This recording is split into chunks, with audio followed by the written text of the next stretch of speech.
నీకు సహాయం కావాలంటే నువ్వు సహాయం చేయాలి, నీకు మేలు కావాలంటే నీ తోటి విశ్వాసం కూడా మేలు చేయాలి. నువ్వు ఎదుటి వ్యక్తికి కృతజ్ఞతగా ఉన్నావనుకోండి, నీకు కూడా కొంతమంది కృతజ్ఞతగా ఉంటారు. లేకపోతే మన నెత్తి మీద మనమే నిప్పులు పోసుకున్నట్లుగా మారిపోద్ది. ఎందుకంటే ఇదంతా దేవునితో వ్యవహారం, ఇది మన చేతుల్లో లేవు. ఆయన వాగ్దానాలు, ఆయన మాటలు ఇక్కడ ఉన్నాయి.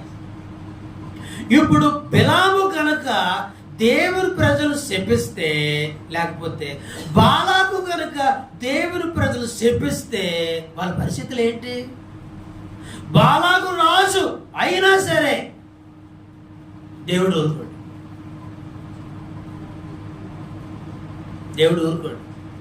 కానీ మొదట బిలాము నేను శపించనంటే శపించను అన్నాడు.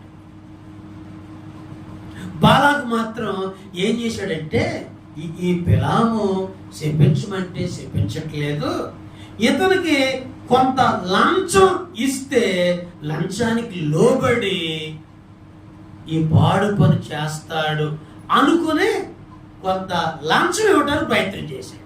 చూడండి దేవుని వాక్యంలో 7వ వచనం 8వ వచనం మనం చదువుకుంటే, సంఖ్యాకాండము 22వ అధ్యాయంలో 7వ వచనంలో, కాబట్టి మోయాబు పెద్దలను మిద్యాను పెద్దలను సోటి సొమ్మును చేత పట్టుకుని బిలాము నొద్దకు వచ్చి బాలాకు మాటలను అతనితో చెప్పగా, సోది సొమ్ము పట్టుకుని వచ్చారు.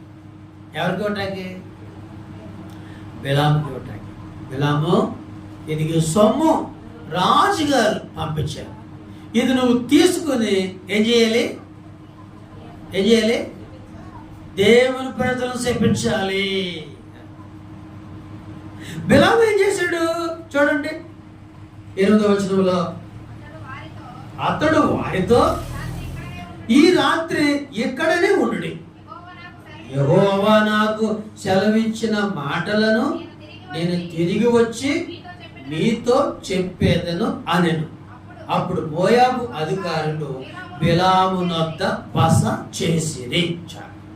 చూడండి ఎంత మంచి మాట అన్నాడు.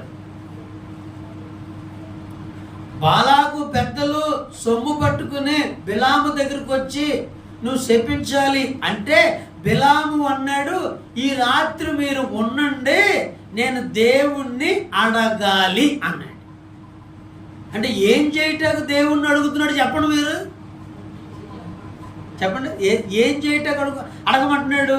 అయ్యా ఇదిగో ఈ దేశపు రాజు వచ్చాడయ్యా, నాకు సొమ్మిస్తానంటాడయ్యా, మరి ఆ ప్రజలు శపించమంటున్నాడయ్యా, నన్ను శపించమంటావా వద్దంటావా అని శపించమంటాను కూడా దేవుణ్ణి అడుగుతున్నాడు. మనం అడుగుతామా శపించటానికి? తిడతాక అడుగుతామా?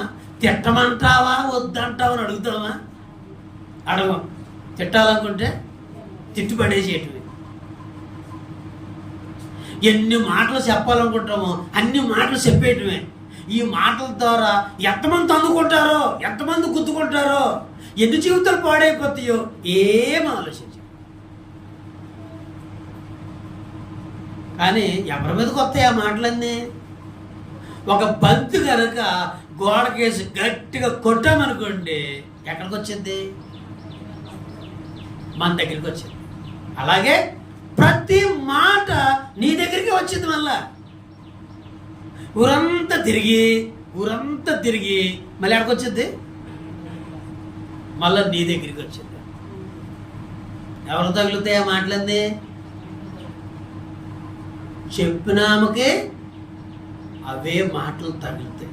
కాబట్టి విశ్వాసులంగా ఎలాగ ఆత్మీయతలో ఉండాలంటే, ఎవరితోనైనా గొడవాడాలన్నా, ఎవరినైనా తిట్టాలైనా, ఎవరినైనా శపించాలన్నా, ఎవరినైనా ఏదైనా అడగాలన్నా, ఎవరితోనైనా పొట్లాడాలన్నా, ఎవరితోనైనా గొద్దాలన్నా, నువ్వు బిలాములాగా దేవుని దగ్గర ఆగి, ప్రభా ఆమెను కీడు చేసింది, ఆమెను అడిగేద్దాం అనుకుంటున్నాను, అడిగేసి కడిగేద్దాం అనుకుంటున్నాను, మరి అడగమంటావా, కడగమంటావా?